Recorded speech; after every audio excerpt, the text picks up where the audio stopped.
Good evening, Rams, and welcome to the 2023 ASCSU Presidential Debate. The Associated Students of Colorado State University controls millions of dollars of your student fees. And tonight is the night where the CSU student body can see just how these candidates feel on issues such as the potential tuition increase, U+2, and diversity within their campaigns, and so much more. Voting is available through RamWeb on April 3rd to April 5th. CTV does not endorse any specific campaign, but seeks to provide fair and equal coverage of all the candidates. At 5:45, we will take a 5-minute intermission. My name is Samantha Medley. I'm the CTV News Director, and I will be moderating this debate. Some general rules. Oh, thank you. Did not expect that. Okay. Some general rules. You will be allotted 1 minute for opening statements. You will have 45 seconds to answer general questions, 30 seconds for a rebuttal, which you may request by a raise of hands, and I will acknowledge you, and another 1 minute for candidate-specific questions. Viewers may submit comments and questions in the YouTube live stream that will be, and we ask, viewers will submit comments and questions in the YouTube live stream that will be asked after our intermission. Please make it clear in your question which candidate or candidates the question is directed to. Tonight we have 4 campaigns running against each other. Now let's meet our candidates. Mia Ritter is running for president with her running mate Sammy Trout. Ritter is a senator for the Native American Cultural Center and is the Budgetary Affairs Committee chair. Trout is currently a senator for the College of Liberal Arts and is the chair for the University Affairs Committee within ASCSU. Up next, we have presidential candidate Rithik Correa and vice presidential candidate Jessica Laffey. Correa is a former senator for the International Affairs and was also formerly the president of the Indian Students Association. Vice President candidate Laffey is currently a senator for the College of Liberal Arts and is on the Student Fee Review Board. Also running for president is Nicholas DeSalvo and Alex Silverhart. DeSalvo is currently Speaker of the Senate, and Silverhart is currently the Director of Health and Well-Being. Finally, we have Ashton Duffield and his running mate Emily Ashenbrunner.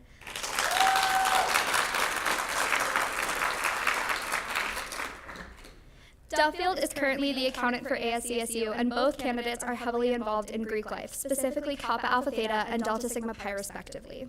Now that we have met our candidates, we will start with opening statements. Remember, opening statements are 1 minute long, and we will go from left to right, starting with Rithik and Jessica. A friendly reminder that 1 minute is allotted for opening statements. Let me get my timer ready. Just 1 second.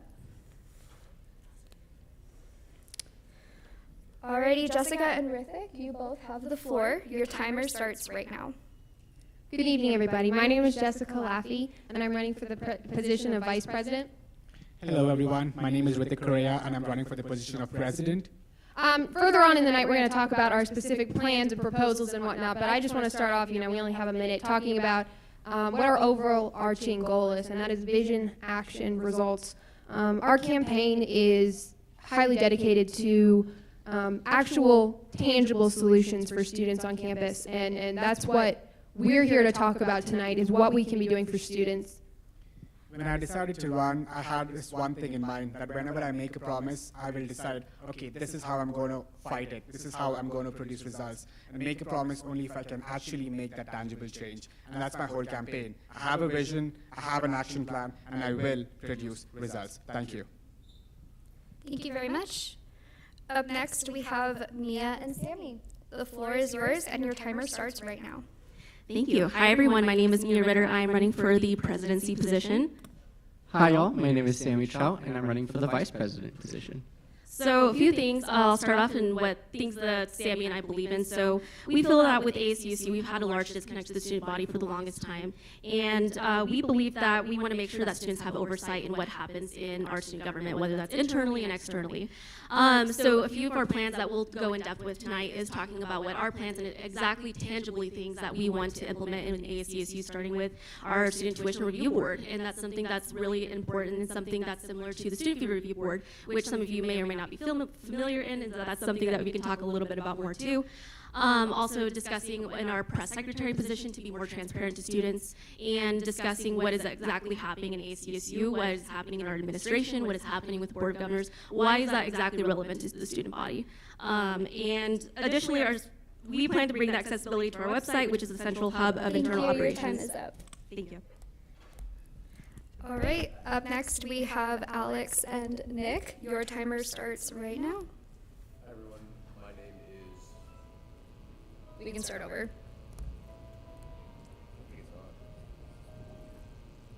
Okay. All right, timer starts right now. Hi everyone, my name is Nick DeSalvo and I'm running for president. Hello everyone, my name is Alex Silverhart. I use the he series of pronouns and I'm running for vice president. And we are running on the platform of action, advocacy, and affordability. And tonight you'll hear a lot of talk about both U+2 and the tuition increase. But while we're all talking about this, I think you should all consider who's been championing these issues for the last few months outside of the election season. I started the petition to fight against the tuition increase, and I'm the only candidate up here that has spoken to City Council and advocated for the taking down of U+2. That's why we're endorsed by the mayor of Fort Collins, Larimer County Commissioner John Kafalis, and the current student body president, Rob Long, because all of those individuals know that we can actually deliver tangible results for students and be your voice that has been lacking in this organization for quite some time. So thank you. And now we will move on to Ashton and Emily. The floor is yours. Hey everyone, I'm Ashton. I'm running for president. I'm Emily, Ashton Runner. I'm running for Student Body VP as well. Yeah, so we're pretty much running on 3 fundamental values. That is unity, diversity, equity, inclusion, and then mental and physical health. And the action we kind of wanted to take to really bring those all together is to evaluate what's going on in the dorms. So we kind of want to, if elected, we want to go to the dorms and run an analysis on everything from the percentages of students who have felt assaulted in the past year to what % of the soap dispensers don't have soap. Every sort of metric we can get in order to deliver those results to CSU and continue a stronger next generation. So that's pretty much our fundamental goals, and yeah, we'll talk a lot more about it in the rest of the presentation. All right, thank you very much. Now we will get into general questions. Another reminder, just so we're all aware of the rules. General questions are allotted 45 seconds of response time. We will start with the presidential questions, and we will start left to right again. If you have a rebuttal, the rebuttal time is 30 seconds, and all you have to do is raise your hand. I will notice you. And then once the candidate is done speaking, I will allow the 30-second rebuttal time. Does anyone have any questions about the rules? No? Perfect. All right, we will go ahead and start with Rithik. This is a general question that all of you will answer. I can also repeat the question at any time. The question for you, Rithik, is as the campus transitions into a new era of leadership, how do you plan to collaborate with administrators, new and old, in order to keep campus safe, engaging, and welcome to all who wish to come here? The floor is yours. Is this mic working? Turn it on. Hello? I'll restart your timer. Okay. Thank you for that question. So yes, the way I want to work is, so when I launched my campaign, my whole goal was collaborating with various departments, UFAB, ArtFab, and whatnot, various departments on campus, including the administration. I know that one way for ASCSU to succeed is by collaborating rather than fighting, which is my whole premise. I want to make sure we establish good relations with administration, the Board of Governors, the President, the Chancellor, and also various department heads and all offices in this university. Because the only way we can move forward is not single-handedly. It's not just ASCSU doing things by itself. It's by collaborating with various departments to bring out the best that's going to help students. Thank you. Thank you. Mia, would you like me to repeat the question? Yes, please. Okay. As the campus transition into an era of new leadership, how do you plan to collaborate with administrators, new and old, in order to keep campus safe, engaging, and welcome to all who wish to come here? You have the floor. Thank you. I've been a part of ASCSU the past 3 years, and so I've experienced a wide variety of leadership, and so I think that is something that definitely needs to change in terms of how we create a safe space in ASCSU, how we create a tangible place to make good changes. And so something that I've thought about a lot, something that I thought about a lot was how we can make those tangible changes, how we can be better leaders.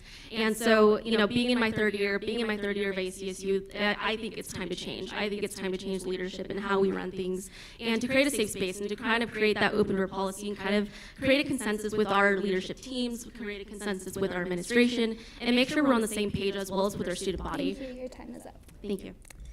Mr. DeSalvo, would you like me to repeat the question? I got it. Okay, awesome. The floor is yours. So I think one of the benefits of this campaign is that I've served as Speaker of the Senate for the last year, and I've already interacted with all of these administration officials.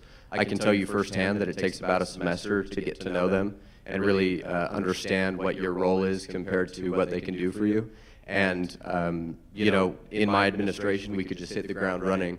One of the tangible things that I've done is I brought President Parsons to one of my classes to interact with the students in my classes so that they could see that administration is not just President Parsons sitting in an ivory tower sending out emails to students. It's that President Parsons understands her role and the role of students. And so I think having that mindset, having that experience is helpful.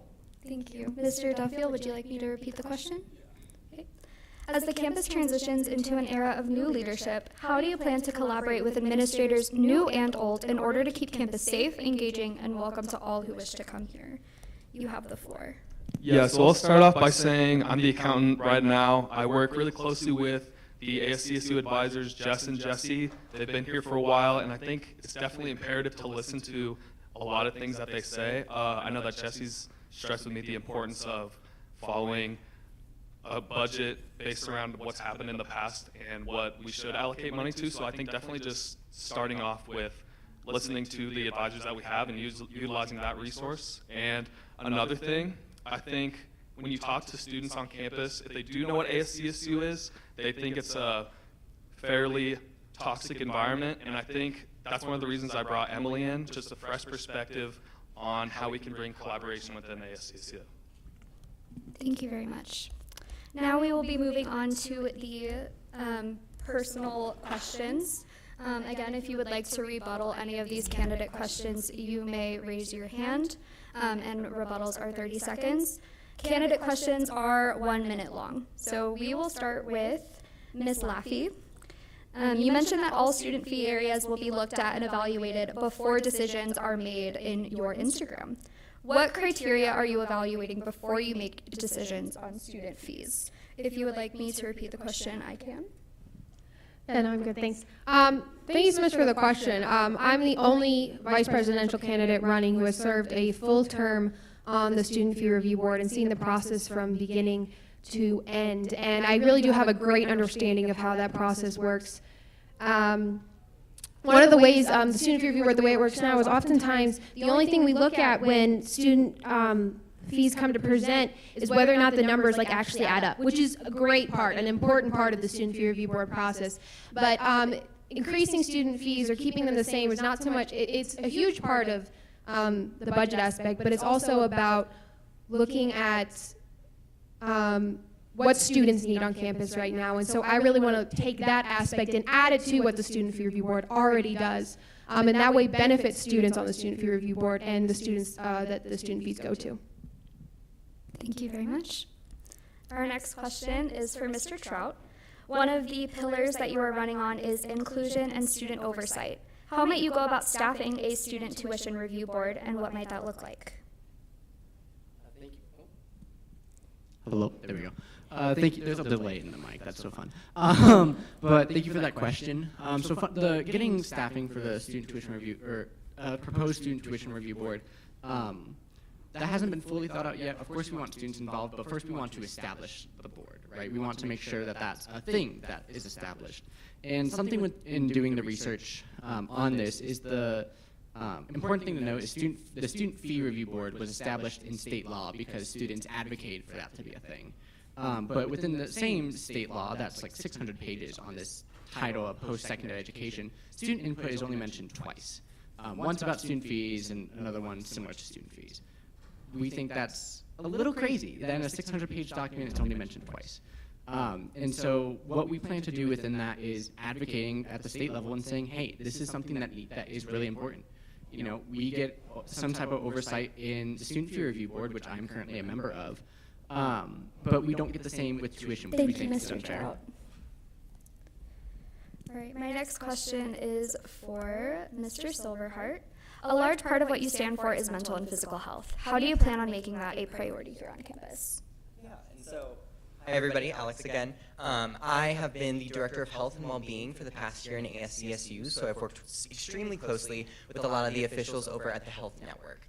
I'm very aware of the resources that are already available to students, and something that one of the people at the Health Network tells me all the time is we don't need to reinvent the wheel. We have a lot of resources here on campus already. How many people know about you at CSU? A few. So educating people about these not only in-person resources, but online resources that students can use from the comfort of their own home would be fantastic. I'm currently working with the SLICE office to educate all RSO leaders on campus about what these mental health resources are and how to also identify people that are in need of these mental health resources. So this isn't looking into the future, this is looking at what I'm doing right now. Another example of what we've been doing this year is mental health tabling. We do it every month, and I paired up with different SDPS offices in order to also include that diversity, equity, and inclusion portion into mental health on campus. Thank you, Mr. Silverheart. Thank you. All right, and my final question for the Vice Presidents for right now is Ms. Aschenbrenner, In your pillar of diversity, equity, and inclusion, you talk about U+2 and providing affordable housing to students.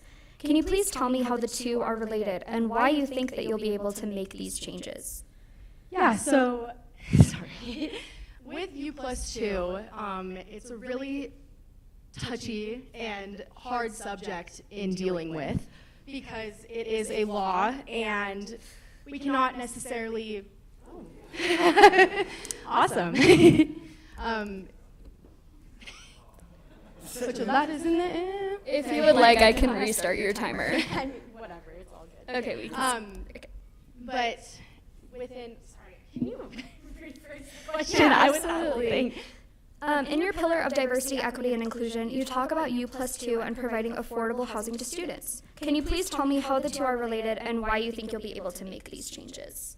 Yeah, so like I was saying, U+2 is a really, really hard subject to kind of battle. So what me and what Ashton and I have really devoted most of our time to is on-campus student housing and things that we can control, because U+2 and issues that are in regard to U+2, they're tricky and it takes a lot of movement behind it. And with the current nature of the student body and advocating for issues that are important to the student body, we would like to take it to a step of on-campus student housing so that we can control what we can do.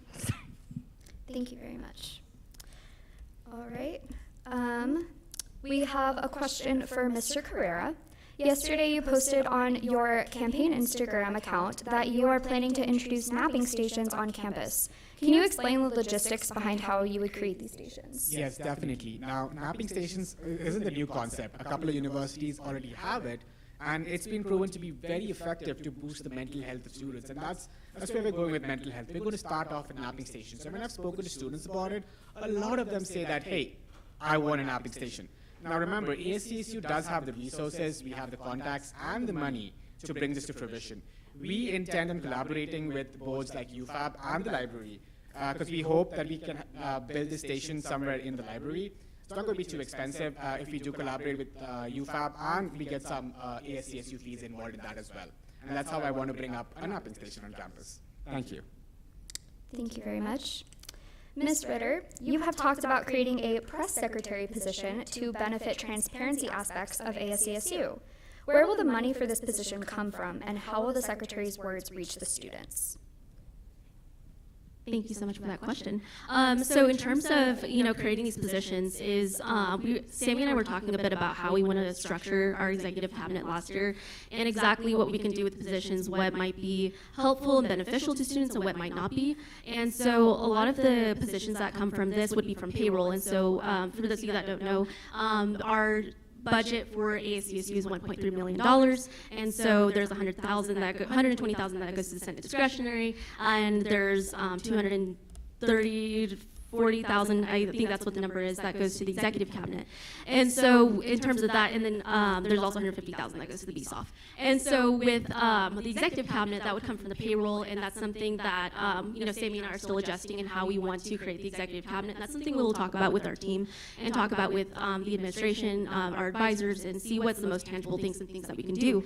And so in terms of that, with the press secretary position, we feel like there's not a lot of transparency with the students and knowing what is happening. We have a 30-second rebuttal. You have 30 seconds. Mr. Silverheart, and the floor is yours. Hello, everybody, again. Is this working? Oh, perfect. I would just like to hear, ASCSU is an organization of about, I think, over 100 students this semester. We've gotten really good turnout. Why would the introduction of just one more person change the way in which students think about ASCSU, the way students know about ASCSU? I feel like having an organization of over 100 students should be able to educate the students enough. And there's a lot of other areas on campus where we could really use help. Thank you. Ms. Ritter, you have a 30-second rebuttal if you would like. Yeah, thank you so much. So in terms of the transparency position, there's nothing that exists in terms of the press secretary having a press conference, whether that's with our administration, our president, as well as our president of the office in ASCSU, and having it with our vice president. And so I think that's something that's really important that students want to see. I've talked to so many students that are outside of ASCSU, and that's something that they would love to see in terms of what is happening internally and externally with our university. Thank you. Thank you so much. Mr. DeSalvo, we have a question for you. Another issue you are running on is advocacy. How do you plan to be a voice for students and represent their needs? I plan on doing what I've done even before this campaign even started. It's my job as a student body leader to advocate for students, and that's exactly what I've done, and it's exactly what I'm going to continue to do. The advocacy work, such as telling the Board of Governors that a tuition increase, shaking the piggy bank of students to get extra money for their pet projects, is unacceptable.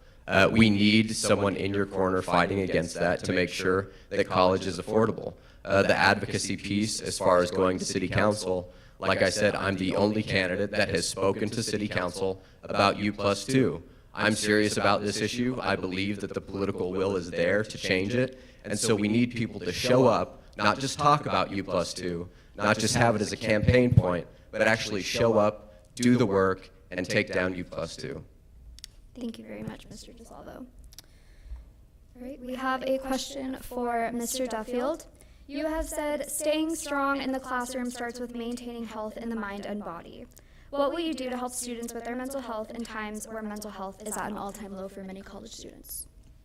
Yeah, so I think this starts definitely in UC Health in terms of counseling. I know myself and Emily both shared the same story of being in a time where we needed some counseling and therapy, and then we went into the UC Health Center, and they tried to schedule us out further and further. 6 weeks out isn't going to help anybody. Getting outsourced therapy, that's not going to help anybody. That's expensive. So I think it starts for advocating for better rotations for counselors, better pay, more counselors, etc. Thank you very much, Mr. Silverheart. You have a 30-second rebuttal starting right now. It's more of a clarification point. UC Health is actually a hospital in the community. I work at UC Health as a CNA. The health center on campus is the CSU Health Network, just for people watching. Okay. Thank you very much. We will now go back to questions for our presidential candidates. We will start left to right. So, Rithik, we will start with you. You have 45 seconds to answer this question. How can you help disabled students through your administration? Thank you for asking that question. So one thing I wanted to do last year, and I realized, I spoke to a couple people about it, I realized that as a senator, I would not be able to do it.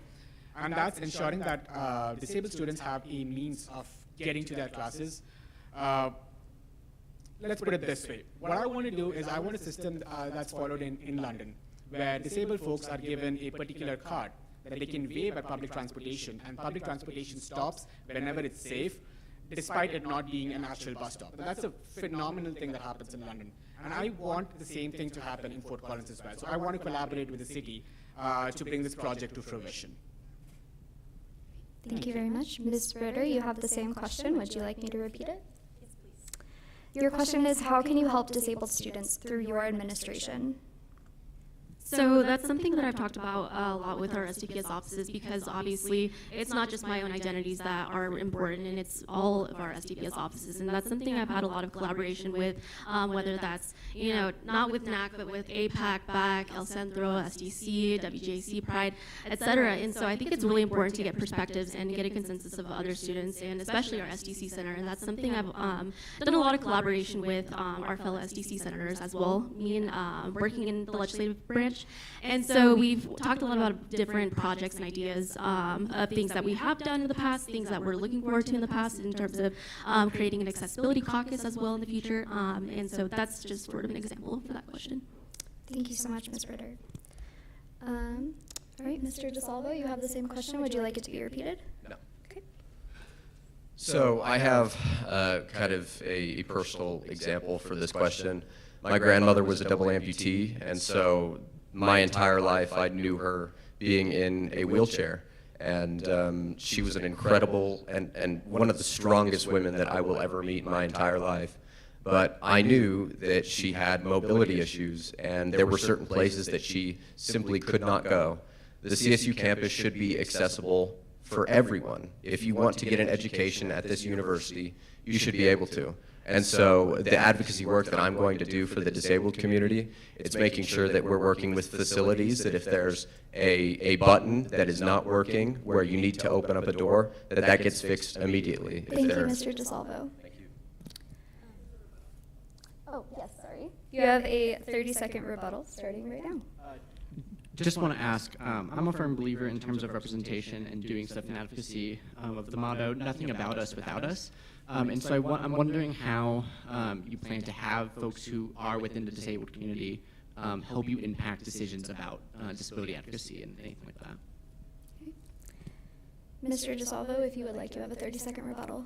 Yeah, it's about active listening, and it's about working with students who are affected most closely by these issues. I'm going to work with the SDC to make sure that all the concerns that those folks have are being voiced, and there's an advocate, there's a champion in their corner telling administration that these are issues that students are facing that need to be addressed. That's how you get that done. Okay. Thank you, Mr. DeSalvo. And for Mr. Duffield, we have the same question. Would you like me to repeat it? Your question is, how can you help disabled students through your administration? You have the floor. So I think a lot of leading an organization comes down to leading your leadership, specifically the executive team. So I think one important aspect to appeal to people with disabilities is to make advertisements, like specifically in SDC, targeted towards people with disabilities, so that they can be just as represented in the executive team. And whether that be, like we've had a lot of experience this campaign period with alt text. So if anything like that put in to ensure that people are given the same opportunities to apply for these executive positions. Thank you, Mr. Duffield. We will have one more vice presidential question before we move on to our 5-minute intermission. So we will start with Ms. Laffey. What is something that your campaign promises that the others do not? You have a minute, 45 seconds to answer this question. Aside from the napping stations, which was Rick already has spoken about, one of the things is collaboration with student fee boards. I currently serve as the secretary of the University Facility Fee Advisory Board, and it's my pastoral on SFRB. Both of those combined, I know a lot about the fee review boards and the asset that they can be to ASCSU and how they're not really being utilized by ASCSU. And so those fee boards get over $360 of the $1,300 that you pay every single semester as a full-time student to be a Colorado State University. And so I know how to collaborate with those boards. I know what they do. I know how they can help us. And that's something that we bring to the table that no one else does. Thank you, Ms. Laffey. Mr. Trout, you have the same question. Would you like me to repeat it? Yes, please. Your question is, what is something your campaign promises that the others do not? You have 45 seconds to answer this question. Thank you for that question. I think it's real tangible changes and big projects, but we can talk more about this later. But primarily what we are promising is that we are going to listen to students. Within our link tree on our Instagram, we have a Google form where students can tell us what they want to see their student government do within this next year, right? Because there's a lot of that disconnect between what ASCSU does and what ASCSU doesn't. And so we're hopeful that with that link tree or with that Google form information, that ASCSU will have that guiding light to know what we're going to do within next year. Thank you very much. Mr. Silverheart, you have the same question. What is something your campaign promises that the others do not? You have the floor. Of course. I know our Instagram at DeSalvo Silverheart talks a lot about all the different projects we want to do. And the thing is, I hear a lot of talk tonight about tangible items, but I feel like I am one of the few people maybe on stage that has done projects with ASCSU and has had complete follow-through. If you aren't aware, there are pregnancy tests that are free to students on campus. There's actually 4 different locations on campus where you can get free pregnancy tests. And that's something that I was able to accomplish along with Senator McCall. And just the follow-through that I've been able to do within ASCSU, even just within this past year, has been fantastic. So all of our campaign points, we want to make sure there's follow-through. An idea that we have is bringing a syllabus bank to campus. This is something that exists on other campuses, but with the amount that students use Rate My Professor, we need something. Thank you, Mr. Silverheart. Thank you. All right. Ms. Aschenbrenner, you have the same question. What is something your campaign promises that the others do not? You have 45 seconds to answer, and the floor is yours. Awesome. So, being an outsider of the ASCSU community, I feel like we bring kind of a fresh perspective to student body government. I think more specifically, though, getting more of the student body active and engaged in ASCSU issues. Change doesn't happen unless there is voices that are being heard and listened to. And we can promise that we will listen and we will not act before listening to the student body community as a whole and hearing the issues that are most important to the student body, not just within ASCSU, but outreaching to other students. Thank you, Ms. Aschenbrenner. Seeing no rebuttals, we will now move on to our 5-minute intermission. We will be back at 5:50. Thank you very much.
presidential debate. We are now at the part of our debate where we can include audience questions. Please make sure to include the name of the candidate that you want to ask the question for. Okay. We are going to start left to right again. We have a question for Mr. Carrera. In one of your Instagram reels, you explained that you are going to create a complaint box to better reach students. If ASCSU is struggling with student awareness, how will they know to use such a box? Furthermore, how will you inform students about the box and ensure that it's being used? You have the floor. Thank you. My whole goal with this campaign is once I get elected to this office, I'm going to make sure everybody knows what ASCSU is, what ASCSU does, and what ASCSU can do, what ASCSU has the capabilities of doing. There are multiple resources we can use. For example, LSE advertisements, dining hall advertisements, dining hall cards. There are advertisements in other buildings as well, posters, multiple things that can be used. The ASCSU Instagram page can also post ads instead of just posting it on the Instagram. That's how I want to increase outreach to students and let them know, hey, this is ASCSU. And I also want to have the complaint box right outside the ASCSU's doorstep so that people passing by in the LSE see it and try and utilize it. Thank you. Thank you very much. Ms. Ritter, you talk about hiring experts and passionate employees to work on the issue of U+2. What will they do, and how will they be more qualified than the average student when it comes to this area? Thank you so much for that question. I have been talking about this so much, and so many people believe that it's the president and the vice president that do so much for the organization. I have to disagree because I think that our executive cabinet works together as a team. That's what makes the dream work. I think that's what makes so many projects be so successful.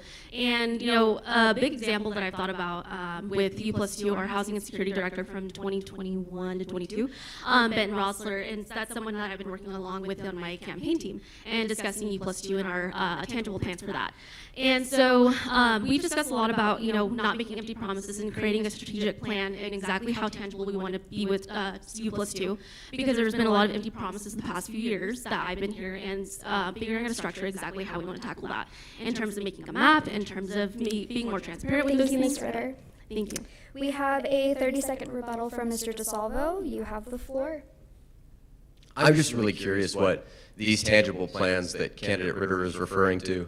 We have what's called the City Council Action Committee that we've put a lot of work into, and it's a team effort. It's not just an individual effort, but I have seen neither candidate Ritter or candidate Trout at any of those meetings advocating for the taking down of U+2. And so you could talk about tangible plans, but what the students need are tangible actions. No, I agree. Sorry. You're fine. You have a 30-second rebuttal that starts right now. I agree, and it's not just me that has to work on these things. I think we work as a team together, and I believe that in order to get work done, we have to work together with our city council and work together as president. And the reason I have not been a part of these meetings because I have a job, and our staff meetings are from 7:30 to 9:30 every single Tuesday. And so that's whenever we do have our city council meetings, and I am not able to attend them. Otherwise, I would lose my job. However, I will not be doing this job next year, and so I will be able to attend these meetings. However, I do communicate with people that are on the city council committee meetings as well. Thank you. Okay, and we have one more question for Mr. Duffield before we move on to some audience questions. Mr. Duffield, you have talked about, quote, rebuilding the interaction we lost during the pandemic, end quote. Can you tell me what communication was like before the pandemic and why you wish to see it return to this style of communication? I definitely disagree with what you mean about like going back to a different style of communication. We're always evolving and changing, and I think now more than ever we're using media and technology to communicate, but I think if we do go back to something, it would be talking as much in person as we can. I mean, me and Emily have been outside. Really what we wanted to do is just get to know the students. I just want to know what they're thinking. So going up to them and being like, what do you want to see? What was your experience in the dorms? And I think overall we just learned, you learn a lot from being in someone's face. Okay, thank you very much. We will now move on to audience questions. We have a question for Jessica and Rithik. The question says, I've talked to some students and everyone seems to like the napping station idea. Who are you going to be working on this idea? You have 45 seconds to answer this question. Thank you so much for the question. So one of the things that I mentioned before was how we've been in conversations with UFAB, and I've sat through those meetings, and right now the library has some like empty rooms that aren't being used for anything at all. And so I think collaborating with the library is our first step, seeing if they want to help us with this. Going to UFAB for funding, perhaps through the library. There's all sorts of agencies around campus that I think, given the high success rate of this on other campus, would be more than willing, more than happy, with the positive feedback that we have received from students, to discuss this and to work with us to get these napping stations on campus, since this is something that students seem to like as an idea. Thank you. I also messed up. You actually have a minute to answer that question, so if you have any further thoughts, you may continue. If you do not, that is okay. Yeah, sure. So UFAB is so great because you know, you come to the board and you give presentations about whatever idea it is, and sitting through those presentations, I know exactly how to format them, and I know how to help whoever it is that we are helping get the napping stations. This is definitely a collaborative project. So whoever that is, to help to use your student fee dollars for something that's worthwhile. So that's how I plan for that. Thank you, Ms. Laffey. We have a question for Nick DeSalvo and Alex Silverhart. What tangible changes will you make to show you aren't fostering performative activism? And this is a question from the audience. Well, it's actually about doing things. It's, you know, activism, a lot of it is about preparing and getting the message out, and that's exactly what we've been doing. It's not performative by any means. What's performative is putting U+2 or the tuition increase on your campaign platform, but doing nothing before the election season to actually address it. That's performative activism. And what we're doing is the exact opposite. We're championing these issues, and we're making sure that these issues are at the forefront. We see the same thing with mental health. I feel like I am the most well-versed in what mental health resources we have on campus, and I've actually reached out to students and educated them at least probably once a week in different student kind of organizations and settings to educate them. Thank you. Thank you. We have a question for Mr. Trout and Ms. Ritter. How do you plan to ensure all voices are heard on campus beyond what's already been done and what has been said? Excuse me, let me reread that. How do you plan to ensure all voices are heard on campus beyond what's already been done and what's been said for the ASCSU space and student body? Thank you for that question. I think it's really opening up that dialogue with students, and that's something that I've really grown to better do within the ASCSU space. Of even things that I disagree with folks on, I want to have an open dialogue with folks on. You know, the big topics. That's what we're here to do. We're here to have these serious conversations and to learn and grow. You know, ASCSU is supposed to help us prepare for the big world, sort of thing. And I think it's really important that we have those conversations. And also doing more outreach. I think that's something that we've slowly but surely been trying to improve on. And I think that's something that we need to expand upon more, whether it's expanding, you know, where we are on social media, or whether that gets us out in front of more classrooms. I think those are all tangible things that we can do to let students know more about what we're doing on campus. Thank you very much. We also have an audience question for everyone. How do you plan, we will start with Rithik and Jessica. How do you plan on ensuring that personal disagreements within ASCSU do not detract what is best for the student body? You have 1 minute to answer this question. Yes, I think separation and integration is how I want to go by with this. I think every single department, for example, the Senate, Exec, and Judicial should have their independence, but should also collaborate with each other. Now, differences happen. That's why we are human, right? If we didn't have differences, we wouldn't be human. If we didn't have differences, we wouldn't need an organization of 100 people. It would just be one. So differences are good. It's not the worst thing possible. What we need is collaboration out of those differences. We need to work on the points that we can collaborate with, and we need to disregard points that we cannot collaborate on. And at the end of the day, we need to focus. We all should have the one main goal that's benefiting students. So collaborate in whatever ways possible that can benefit students, and push away any disagreements. Like, you can disagree, it's good to disagree, you can learn something out of a disagreement, and that's exactly how I want to go about with it. Thank you. Thank you, Mr. Carrera. Ms. Ritter and Mr. Trout, you have a minute to respond. How do you plan on ensuring that personal disagreements within ASCSU do not detract what is best for the student body? Thank you for that question. Like I said, it's not just my opinions that matter. We all have differences in opinions, and it's important to have a consensus of where we agree and how we plan to make a solution or a resolution and those kinds of things. As someone who has been trained in student conflict resolution the past 2 years, working in conflict with roommates, that's something that I really apply with mediation and problem solving and creating a resolution and a resolution for situations and making sure that we all have a consensus of where we agree on.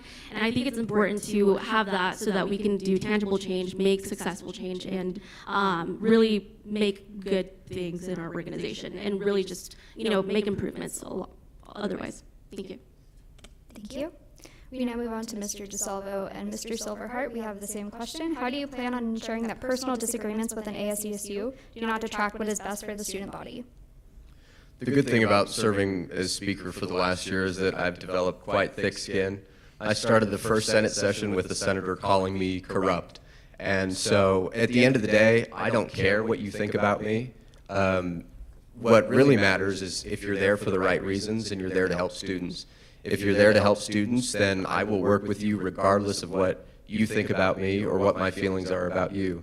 Because at the end of the day, this job is about serving the student body. That's what I've done. And that's what I'll continue to do. I've been in a similar boat to Nick. I've been attacked within the ASCSU space, sometimes respectfully, sometimes not, but I keep coming back because I care about the student body. I care about what you think, I care about what you feel, and most importantly, I care about your mental, physical, and sexual health. I'm a doctor at heart. I've been a CNA and a personal care provider in senior homes for the past 3 or 4 years, a fifth of my life. I know what it means to care about people. I know what it means to be compassionate and to listen to people. Thank you, Mr. Silverhart. Of course. All right, we will now move on to Mr. Duffield and Ms. Aschenbrenner. Your question is, how do you plan on ensuring that personal disagreements within ASCSU do not detract what is best for the students? You have 1 minute. The floor is yours. I think that's one reason why I really wanted to take this position as a president, is to really learn how to bring people together. I think it starts outside of ASCSU, outside of everything else, just hitting them up on the phone, asking them how their day's going, really establishing that connection so that they keep coming back. And that's another reason why I brought Emily. Yeah, I think that it is important to serve the community before making judgments on who serves within ASCSU. Whatever bias or whatever disagreements that come in within the chamber, keep that there. But we are there to serve the student body first and foremost. And I think through having those conversations and listening before dumping and spewing, because so much of it is we want to talk, but sometimes taking a step back and listening can really prove a good point in conflict resolution and cooling down. So just listening. Thank you, Ms. Aschenbrenner. Okay. We are now going to move on to some vice presidential questions. We will start with Ms. Laffey. With a low voter turnout in the election last year, what is your campaign doing to support voter engagement? Thanks so much for the question. So what our campaign is doing is visiting all sorts of classrooms, engaging people wherever we can, talking to people in different colleges of different majors. We're not just a campaign out on the plaza.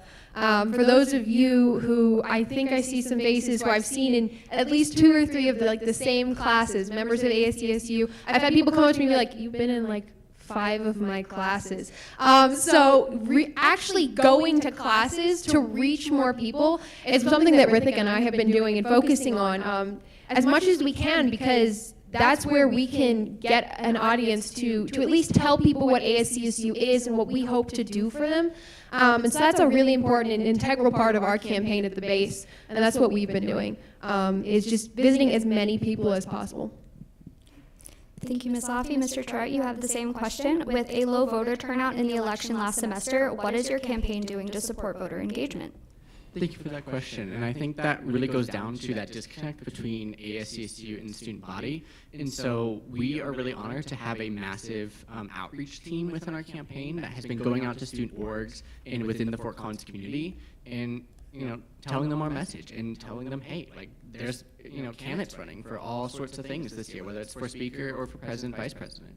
And we've been going out to student orgs, we've been meeting students where they are. We have heard concerns from a lot of student orgs saying, hey, we have problems with the X, Y, and Z. And we've been taking a lot of that feedback. And that's been truly the most incredible process throughout this entire thing, is talking to students and being engaged with them where they are. Because where they are with their clubs is the subjects that they're most passionate in, is what I have found. Thank you, Mr. Trout. Thank you. Okay, Mr. Silverheart, you have the same question. How do you plan on ensuring, oh, I just asked that. Excuse me, sorry. I remember the question. Okay, perfect. Sorry about that. Fantastic. Yeah, so we've also reached out to classrooms and we've reached out to organizations. We've specifically reached out to organizations that have responded to us and say they haven't had outreach from candidates in the past 3-4 years. This is what the president of the Wildlife Society told me, and I thought that was absolutely insane. I feel like our campus is reaching parts of campus that haven't been reached by ASCSU for years, and I think that's super empowering. I'm not super great at moonwalking, but I have learned how to walk backwards. Tabling on the plaza, I've been handing out flyers and talking to students and being like, hey, what do you want to see changed on campus? What do you like about our campaign? What would you like to see more? And I'll walk with them all the way to the Laurie Student Center. I'll walk with them all the way down to Yates. One day I got over 20,000 steps just campaigning the entire day. You can probably see my sunburn from yesterday, too. Thank you so much. Of course. All right. Ms. Aschenbrenner, you have the same question. With a low voter turnout in the election last year, what is your campaign doing to support voter engagement? The floor is yours.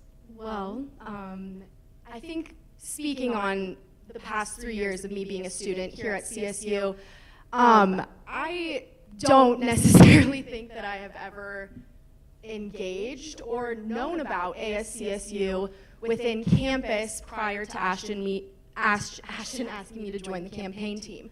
So I think the important thing about our campaign is we're reaching people outside of ASCSU, not just specifically within that. We want leadership positions within ASCSU to build the community through different people representing them, and that is huge. Yes, so making ASCSU... Thank you very much, Ms. Aschenbrenner. All right, we have an audience question to Mr. DeSalvo. How do you plan on taking accountability for the comments and threats made against SDPS senators on March 8th? So to say that these were threats is very, very disingenuous. I don't think accountability amounts to something that could be misconstrued as a threat. There have been people who have been disruptive and, quite frankly, vile to their fellow colleagues and their fellow Rams, and to me that's absolutely unacceptable. Telling them that accountability is coming is not a threat. That's something that should be expected in a student organization, and the fact that that hasn't existed in the past and that's been the norm is absolutely unacceptable to me. So you could misconstrue it as a threat, you could say whatever it is, but the reality is that when you mess up, you have to be held accountable for your actions. Plain and simple. Thank you, Mr. DeSalvo. Seeing no rebuttals, we will move on to another audience question directed to Mr. Correa. How will you create a cohesive environment in ASCSU when historically you have been somewhat of an instigator in such a space? I like that word, instigator. Sometimes when you want to put your ideas forward that a bunch of people don't support, it tends to be misrepresented. When people don't like your viewpoints, when people disagree with you, unfortunately that disagreement, it's not about debating, it's about arguing there. And I try my best to debate. I try my best to reason with people. Explain to them, hey, this is why I say this. I'm not just pulling it out of the air. That's what I want ASCSU to be, a space where we can discuss. I mean, Senate, the whole point of that space is to discuss ideas and issues and have rebuttals like we have over here. Is having a rebuttal over here a bad thing? I don't think so. And that's exactly what I want to say. Rebuttals are a good thing. We learn from that. And that's my whole campaign. That's what I want to focus on. Thank you. Thank you, Mr. Correa. Seeing no rebuttal, we will move on to another audience question that is directed to everyone. We will start left to right. Please name one or two of the most important things you do during the planning process to ensure that plans are actually led to achievement of desired results. You have a minute to answer this question. I can also repeat the question if you would like me to. Yes. Please. Yes, I struggled on that question a little bit. Name one or two of the most important things you do during the planning process to ensure that plans actually lead to achievement of desired results. So I think having them written down is very important. I usually write everything down before I say it or before I do something like I'm doing right now. Every time, even during our elections, I make sure I plan everything. I write it down the previous night just so that I can follow it the next day. And that's the same thing I want to apply to my cabinet meetings. For example, if we do have a plan, we write it down. We write the timeline of that, the plan. We write the outcome, what we want to achieve. We collaborate with that specific director, deputy director, or senator, but have everything written down and not just out there in the air. So having it written down, having a specific timeline on how we want to achieve it, that's how I want to achieve specific goals. Thank you. Thank you very much. Seeing no rebuttal, we will move on to Mr. Charl and Ms. Ritter. The question is, name one or two of the most important things you do during the planning process to ensure that plans actually lead to achievement of desired results. You have 1 minute to answer this question. Awesome. I'll start off with that. I think it's getting the right people involved on that team and making sure that like everyone is involved in it and people have, if they're talking about specific things that have impact, talk to those impacted or students that are most impacted by those. So that would be my first thing. I'll hand off to Mia.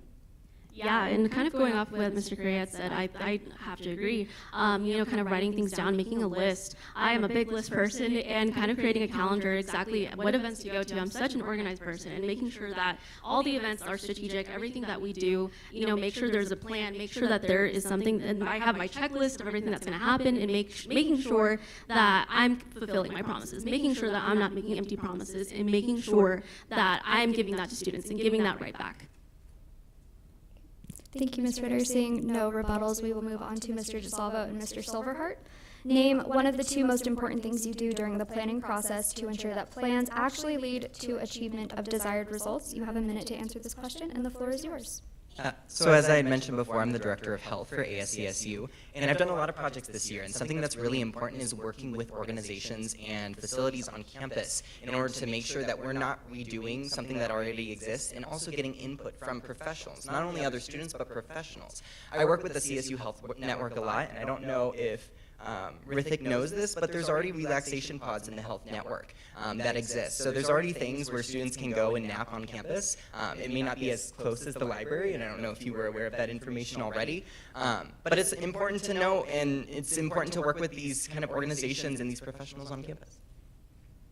The first part to planning is seeing if what you want to see to fruition is actually feasible. The second part is gathering a team of people who share your vision, because part of leadership is acknowledging and understanding that nothing is a solo effort. You need a team of strong individuals who share the same goals, and that's really what leadership's all about. Thank you, Mr. DeSalvo. We have a rebuttal from Mr. Correa. Reminder, you have 30 seconds for your rebuttal starting now. Yes, more than a rebuttal, I'd say this is like an explanation. Yes, the proximity is one of the main points, which is why I wanted to be at the library, and yes, I do know it exists at the health network. Unfortunately, I have to go there almost 3 to 4 times a month for multiple different reasons, but it's whatever. So proximity is the main reason. Also, the health network, I don't think that has a 24-hour thing. I'm pretty sure you have to ask the receptionist, and there's a process for that, if I'm not wrong. I want this to be kind of open to all. And that's how I'm like focusing on this particular thing. And Thank you, Mr. Correa. Thank you. Okay.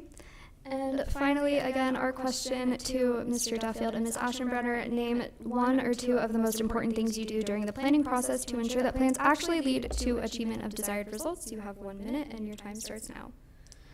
If anyone's seen my Outlook calendar, I pretty much plan everything from 5 a.m. to 5 p.m. in my day. But I think another part of that, which I agree with Nick, that it needs to be feasible. So the way I decide which activities are feasible and which will contribute to that is activities that are low in urgency but high in importance. And what I mean by that is things that don't necessarily have to be completed right away, but they're important to you and important to the organization in the future. So an example of that would be studying for a test a month out, things like that. So yeah, through time management, I really learned how to plan pretty much everything in my day to see everything through to fruition. Yeah, and it's about making policy change that you know you can fix within your presidency, first and foremost, and your run. And then with that, building up yourself as well, building up a strong team to go with you. Thank you very much, Ms. Aschenbrenner. We will now move on to a general question for our presidential elects, our presidential candidates. We will start with Mr. Correa. Some students on that was the wrong question. U+2 is an issue that we hear about every campaign cycle. What will you do differently about the issue, and why do you believe you will succeed where many have tried? So I think I'm really lucky in this case. Years of effort have been put in by ASCSU to get rid of U+2, and right now we have the most anti-U+2 city council. Even the mayor is against U+2. I remember she came to ASCSU and spoke about it as well. And I've been to a couple of city council meetings as well, and I know for a fact that right now all we need is that push to get rid of U+2. So let's say we do get rid of U+2 during my tenure, if I am elected. It's not just me, it's the years of effort that ASCSU put towards this. I also have a petition right now, and I know it's not a binding petition, but it's something we can use to show that, hey, we want to get rid of U+2. There is a push to get rid of U+2. Thank you. Thank you, Mr. Carrera. Ms. Ritter, you have the same question. U+2 is an issue we hear about every campaign cycle. What will you do differently about the issue, and why do you believe you will succeed where many have tried? You have 45 seconds to answer this question. Thank you so much for that question. And like I said before, it's not just me that is running this. I believe that we have to work together as a team to be able to create tangible change and make sure that we have really great things coming to our executive cabinet, and making sure that the people working in city council committee, working in U+2, working in the housing and security director position. And I believe, hiring people that are passionate about those positions is a really great, amazing first start. And making sure that these people are very knowledgeable, and making sure that we're working together to create tangible change, and making sure that we're improving this solution. And I think that's something that has really lacked in these past few years in terms of trying to take down U+2 and making sure that there's tangible change, and making sure that, that's kind of striking down, and making sure. Thank you very much, Ms. Ritter. Thank you. Mr. DeSalvo, you have the same question. Would you like me to repeat it? Awesome. You have 45 seconds, and the floor is yours. I'm so glad that the mayor, Jenny Arndt's name was invoked by candidate Correa, because we are endorsed by Mayor Jenny Arndt because she knows and understands, and she has seen me physically at City Council advocating for the takedown of U+2. Perhaps the most active pro-U+2 individual out there, Councilman Kelly Olson. The first time I met him, he said that I was going to be a thorn in his side, and he was right. U+2 is an issue that has come up year after year, and it's acknowledging that we stand on the shoulders of giants, of people who have made great leaps and bounds to get where we are today. But it's a matter of actually putting in the work, and that's what I've done. Mr. Correa, you have a 30-second rebuttal that begins right now. I just wanted to say congratulations on the endorsement. Okay, thank you.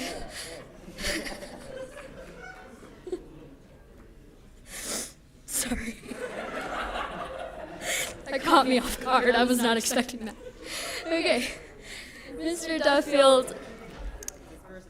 Mr. Duffield, we have the same question. Would you like me to repeat it? U+2 is an issue we hear about every campaign cycle. What will you do differently about the issue, and why do you believe you will succeed where many have tried? You have 45 seconds to answer, and your time starts now. The reason we didn't want to make U+2 a major point of our goals is because it's hard to be U+2. And number one, in our D&I slide, it just says advocate against U+2, because that's pretty much all we can do. I'm in accounting and legal studies, and the Supreme Court's ruled that a partial taking is not an infliction of the Fourth Amendment. And since a partial taking is involved with how the city does U+2, so they limit it to 3 instead of limiting it to 2 people, or limiting it to 0, it's a partial taking. So it's constitutionally defendable, and which is why, instead of trying to be on the same level as lawyers who have been fighting this for 40 years, I decided, what can we really do on campus so I don't just slap U+2 on there? Thank you very much. We have a 30-second rebuttal from Mr. DeSalvo. You have 30 seconds, and the floor is yours. Yeah, well, I'll tell you what we could do about U+2. Shameless plug, April 4th, this is something that the City Council Action Committee has worked very hard on. we are going to city council, we're going to pack city council, and there has a deal been made with a city council member that if we do pack the chamber, they'll motion to put U+2 on the ballot. This is an actual change that we can make, and I hope that every candidate on this stage puts their money where their mouths are and shows up for it. Thank you very much. You have a 30-second rebuttal if you would like. Mr. Duffield. What bill? What's involved in the thing that you're talking about? I'm just curious. You can answer. Yeah, so typically how it works to get something put on the ballot is that you could collect thousands of signatures on a petition to put it on there, but what council has the opportunity to do is motion to put an issue like U+2 on the ballot. It will be a referendum to the citizens of Fort Collins, and it will be up to us to overturn U+2. Thank you very much. We now have a question from the audience that is directed to everyone. We will start with Mr. Correa and Ms. Laffey. What are your plans for tangible action to make ASCSU a more inclusive and accessible organization for historically underrepresented minority students? You have 45 seconds to answer this question, and your time starts now.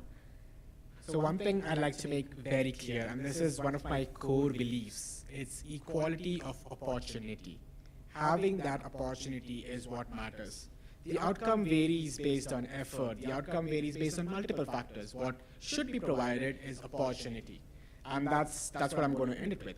Opportunity. Equal opportunity should be given to everybody to access ASCSU. Thank you. You want to add something to that? Thank you. Okay, thank you. Ms. Ritter and Mr. Trout, you have the same question. Can you repeat really quick? Yes, absolutely.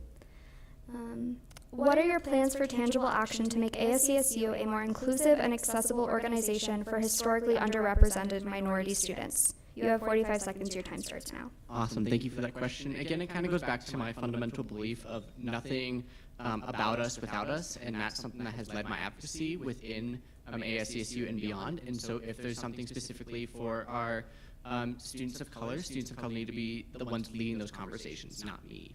If there are students with disabilities who are demanding that something has changed, that we provide them the resources to lead that charge. And so that's something that I have done throughout my entire time within ASCSU, is be the support that those students need. And that's something that will continue throughout. And if you want to add anything? I think you answered that beautifully. Thank you very much, Mr. DeSalvo and Mr. Silverheart. You have the same question. Would you like me to repeat it? Okay. So I am an openly gay male. I was going to say homosexual, but those are the same thing. But I'm an openly gay male in the space, and so that allows me to really connect with the community that I'm a part of. I go to Denver Pride every year. Last year, I actually helped bring back the drag show to CSU, which is an annual tradition, and it's been around for a while. It went away with COVID, but I was part of the force that helped bring it back. It's important to note that while being LGBT, I don't have all of the different identities that are represented on campus. So I think it's important, and Nick and I have talked about this, not expecting students to come to us, but going to students, going to these SDPS events, going to these places where there are minoritized individuals that want and need to be heard. I think that's super important and really something that we stand for. Thank you, Mr. Silverheart. Ms. Ashenbreder and Mr. Duffield, you have the same question. Would you like me to repeat it?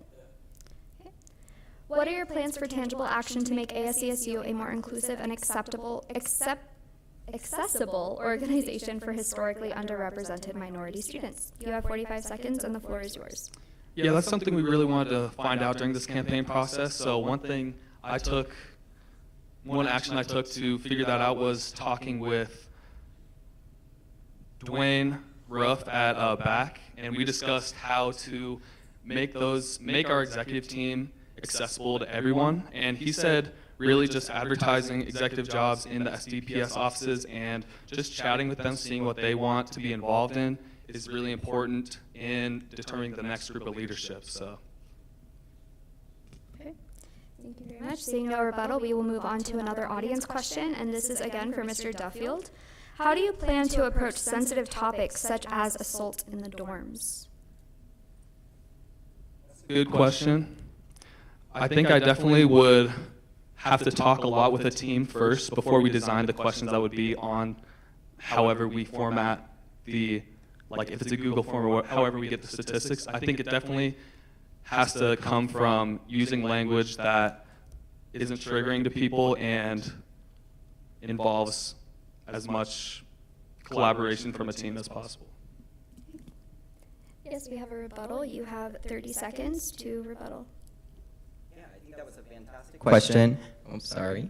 But I've been an RA in Corbett for the past 2 years, so I've been kind of on the ground floor seeing how freshmen experience life, especially as first-year students. And I think it's important to note that there are already things in place for students to access. As you've probably seen in a lot of the bathrooms, we have a victim assistance team on campus that's run through the WGAC, and that's where students can reach out and ask for help if they've been victims of sexual assault. So I just thought it was really important that that information is put out there, not only for freshmen, but for any student at CSU. Thank you, Mr. Silverheart. And now that we are wrapping up our debate, we have one final question for all of our candidates. We will start left to right. Why should you be the next president and vice president of ASCSU? You have 45 seconds to respond. So we're really committed to actual change, actual plans. If you check our Instagrams and all of ours, really, we were the first one to put actionable plans, several of them, onto our Instagram pages to actually talk about what we want to do for change. I know we all have ideas up here, but we really are for change on this campus. We really are for following through. And so. Right, as I said at the start, vision, action, and results. We have a vision. We know exactly what we want to do, and we want to learn from folks as well. We have an action plan, and we will deliver results. And we deserve to be in this position because we will deliver results. Thank you. Thank you very much. Ms. Ritter and Ms. Trout, you have the same question. Why should you be the next president and vice president of ASCSU? You have 45 seconds. The floor is yours. Thank you for that question. With our pillars of transparency, accountability, and inclusion, with Sammy and I, we've been here 5+ years with, being at ASCSU. We've been here a really long time, and I've seen the highs and lows of ASCSU, and I'm still here. I have seen ASCSU at its worst, at its best, whenever, I have been attacked so many times, but I'm still here because I know my why. I know why I want to serve students. I know why I'm in this organization and why I want to continue next year. I know exactly what my reason is to be here and what exactly that I want to do, all the tangible changes. I've thought about this a really long time, so has Sammy. So I believe that's why we would make the best candidates for this position. You answered that beautifully. Okay. Thank you very much. Mr. DeSalvo and Mr. Silverheart, you have the same question. Why should you be the next president and vice president of ASCSU? You have 45 seconds, and the floor is yours. The thing that separates us is that we have a record to run on, and luckily it's not a criminal record. But we don't just simply talk about these issues. We don't put them on our campaign page. We live these issues. We've advocated for these issues outside of the campaign period. So it's not just about garnering votes. It's about actually delivering for students and doing what the student body elected leaders should be doing. That's what this campaign's about, and that's what our administration is going to be about. I was also told by Kimberly Cataceto that my eyes have been really wide tonight, and I think that just kind of shows that we're very passionate people. We really love what we do, and we believe that passion really drives action. And I've had such an honor getting to know Nick through this process and learn about his passion. Thank you very much, Mr. Silverheart. All right, Ms. Mr. Duffield and Ms. Aschenbrenner, you have 45 seconds to answer the question. Why should you be the next president and vice president of ASCSU? Your time starts now. I think through offering a fresh perspective within ASCSU, that will help maybe alleviate gridlock in potential policies or if there is any issues within that. I just want to be a person that students can reach out to and talk to. First and foremost, I don't want students of the student body to be afraid to reach out to ASCSU and just talking. We're a fresh change.